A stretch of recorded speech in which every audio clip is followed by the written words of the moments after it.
मैं पद्मा प्रसाद जमशेदपुर से। मैं गृह स्वामिनी से जुड़ी हुई हूँ। मैं उसकी सदस्य हूँ। अर्पणा संघ सिंह गृह स्वामिनी की संपादिका है।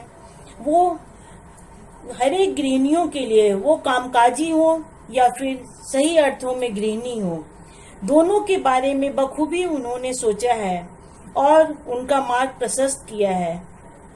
जिनमें काबिलियत है वो गृहिणी भी इस पत्रिका में अपनी भावनाओं को छपवाने में उनकी मदद कर सकती हैं। उन्होंने हमेशा ऐसी स्त्रियों का, गृहिणियों का हाथ बटाया है। मेरी भगवान से यही प्रार्थना है कि गृह स्वामिनी भविष्य में बहुत तरक्की करे, बहुत तरक्की करे। आज मैं संस्मरण पे अपने विचार रखने जा रही हूँ। संस्मरण जीवन की एक अमूल्य निधि है और ये एक धरोहर भी। कुछ यादें ऐसी होती हैं जो धरोहर बन के रह जाती हैं।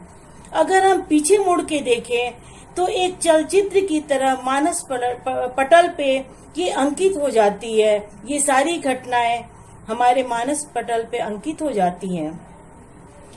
एक संस्मरण है। मेरे दादाजी मेरे आदर्श थे।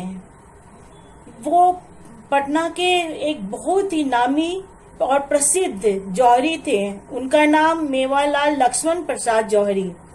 वे हम सभी बच्चों के वे बहुत ही अच्छे दादाजी थे। हम उन्हें बहुत प्यार करते थे।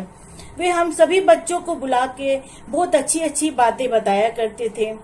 उन्होंने ही ये बात बताई थी कि हेमचंद्र विक्रमादित्य जो कि हेमू के नाम से प्रसिद्ध थे और अकबर के साथ पानीपत के युद्ध में उन्होंने लड़ाई लड़ी थी। उनके एक आंख में तीर भी लग गई थी। वे बहुत ही वीरता से लड़े थे। वे हम लोगों के 18वें पूर्वज थे। हम उनके 18वें वंशज हैं। कभी कभी हम लोगों को बहुत गर्व होता था। हम बच्चों को सोचते थे कि हमारे परदादा जो हैं बहुत वीर थे। राजा अकबर से वो युद्ध लड़े थे। उसके बाद एक और भी एक बहुत अच्छा संस्मरण है। मेरे दादाजी जौहरी होने के साथ साथ एक बहुत ही नामी स्वतंत्रता सेनानी थे। जब वो बीएन कॉलेज पटना में ग्रेजुएशन कर रहे थे उस समय वो स्वतंत्रता की लड़ाई में उन्होंने भाग लिया था। उनके साथ पढ़ने वाले विद्यार्थियों ने एक योजना बनाई पटना में सेक्रेटेरिएट पे झंडा फहराने की। उसमें बहुत लोग शामिल भी हुए। उन्होंने बताया कि हम लोग पूरे जोश में झंडा लेके निकले। उसके बाद वहां पे पहुंचने के बाद वहां पुलिस को पता चल गई, अंग्रेजों को पता चल गया तो वे वहां पे आ गए और गोली चलाना शुरू कर दिए। लेकिन इन लोगों में इतनी शक्ति थी, इतना जोश था कि वो सोच के आए थे कि झंडा हम लोग फहरा के रहेंगे। तो दनादन गोली चलना शुरू हो गया।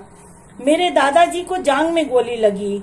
उसके बाद क्रमशः जो है 7 लोग वहां पे शहीद हो गए। उनको गोलियां लग गई।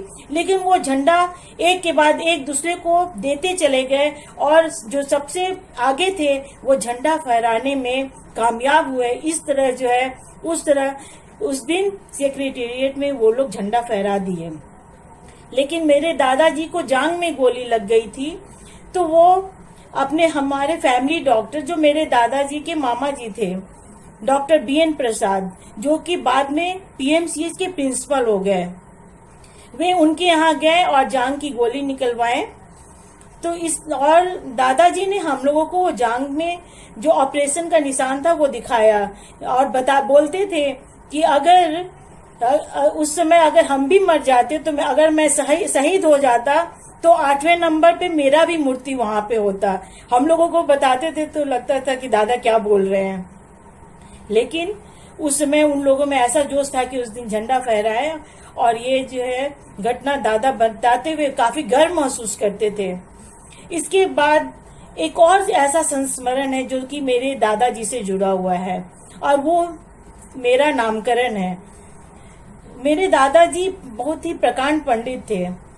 वे हमेशा कुछ न कुछ शास्त्र वगैरह पढ़ते रहते थे, और घर में कोई भी पूजा पाठ वगैरह होता तो पंडित के साथ साथ वो भी पूजा कराते थे और संस्कृत में श्लोक बोला करते थे। तो दिवाली के दिन तो दुकान में वही पूजा कराते थे।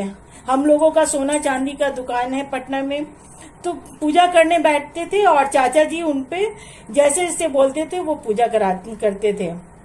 तो एक दिन पूजा करा रहे थे, उसी वक्त पीएमसीएच से खबर आई कि मेरा जन्म हुआ है। तो दादाजी इतना खुश हुए पूजा कराते वक्त कि वो बोले कि अरे मेरे घर तो लक्ष्मी आ गई, और मेरा नामकरण पद्मा कर दिया। वही नाम जो है आज मेरा पद्मा पड़ गया, और ये नाम मेरा उन्हीं की देन है। और नाम की चलते हुए आज तक ऐसे भी दादाजी को भूलना तो बहुत मुश्किल है, और वो मेरे जिंदगी में एक यादगार बन के रह गए हैं। और इस तरह ये सारा संस्करण जो कि मेरे दादाजी से जुड़ा है, एक मेरी जिंदगी की एक धरोहर बन गई है। धरोहर। धन्यवाद।